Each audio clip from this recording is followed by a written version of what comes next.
Miss হবে না আপনার পছন্দের টিভি শো। দেখুন জি5 অ্যাপে একদম ফ্রি। আপনারা এই ঘরেই থাকবেন। আপনার কোনো প্রবলেম হলে আমাদের ডাকবেন, আমরা পাশেই আছি। আমি মানে আপনার যা যা লাগবে আমাকে বলবেন। হ্যাঁ,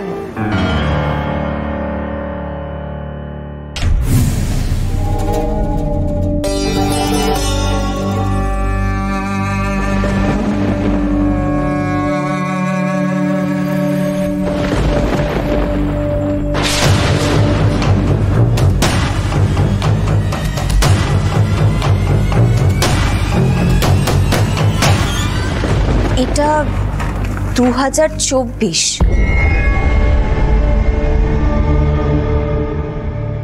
আমি 1993-এ নই, 2003-এ জন্মেছি, তাই না পিকলু? হ্যাঁ দিদি, সেটাই তো আমি তোকে বলার চেষ্টা করছি এতদিন ধরে। ঠিকই তো বলছিস তুই, আমি সবটাই মেনে নিচ্ছি পিকলু, কিন্তু যে বাড়িতে যে ঘরে আমি এর আগে কখনো পা রাখিনি, আজকে প্রথমবার পা রাখলাম, সেখানে আমি আসার আগে আমার যোগ্য দাদা কি করে এলো পিকলু?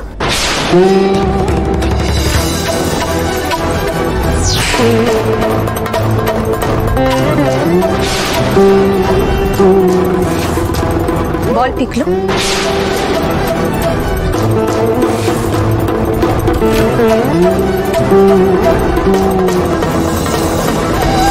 কিরে চুপ করে আছিস কেন? উত্তরটা দে। সর্বনাশ, এবার কি হবে? কি বলবো? পিকলু, তুই কিন্তু খুব ভালো করে জানিস আমি চুপ করে দাঁড়িয়ে থাকাটা পছন্দ করি না, সুতরাং আমার উত্তরটা চাই। বল আমাকে, আমি বাড়িতে আসার আগে যোগ্য দাদা এখানে কি করে এলো বল। আচ্ছা, যেটা শুরু করেছিস যোগ্য দাদা কি করে এলো, যোগ্য দাদা কি করে এলো, কি করে এলো মানে তুই আসবি না, আমি তো আগে নিয়ে চলে এসেছি। হ্যাঁ রে, তুই সত্যি কথা বলছিস, তুই আসবি সেটা জেনে আমি ওদের আগে নিয়ে চলে এসেছি। সাবাস পিকলু, সাবাস। জোর বাঁচান বাঁচিয়ে দিয়েছ।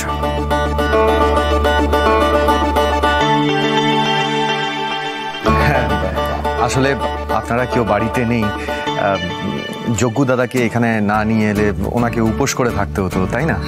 একদম ঠিক কথা বলেছ।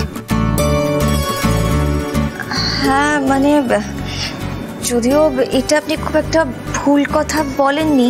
তাহলে পিকলু আর আপনার কাছে বকা খাবে না, তাই তো? আরে না না, আপনারা তোকে চেনেন না, ও না ভীষণ দুষ্টু একটা ছেলে, ও এই সমস্ত করে বলে মায়ের কাছে কম বকা খায়। আমার তো মনে হচ্ছে বাড়িতে সব থেকে বেশি শাসন আপনি ওকে করেন। আপনারা সবাই কিন্তু খুব ভালো, তবে আমার না একটু অস্বস্তি হচ্ছে। যা, কেন বলুন তো? না মানে কখনো তো এইভাবে কারোর বাড়িতে গিয়ে থাকার অভ্যেস নেই, তাই আর কি, মানে একটু অকওয়ার্ড লাগছে। আসলে নিজের বাড়িতে তো নিজের মতন করে থাকা যায়, তাই না? এইভাবে হুট করে কারোর বাড়িতে এসে থাকছি, আমার না সত্যিই অন্য কারোর বাড়িতে গিয়ে থাকতে একটু অ্যাডজাস্ট করতে প্রবলেমই হয়। আপনাকে তো ঠাম্মি বললো আপনি নিজের বাড়িতে যেভাবে থাকতেন এখানে সেইভাবেই থাকবেন। নিজের বাড়ি ভাবুন না, কোনো টেনশন নেই। সেটা আবার কখনো হয় নাকি? হয় বই কি, আরে মন থেকে চাইলেই হয়। জি5 ডাউনলোড করুন আর সব এপিসোড দেখুন একদম ফ্রি।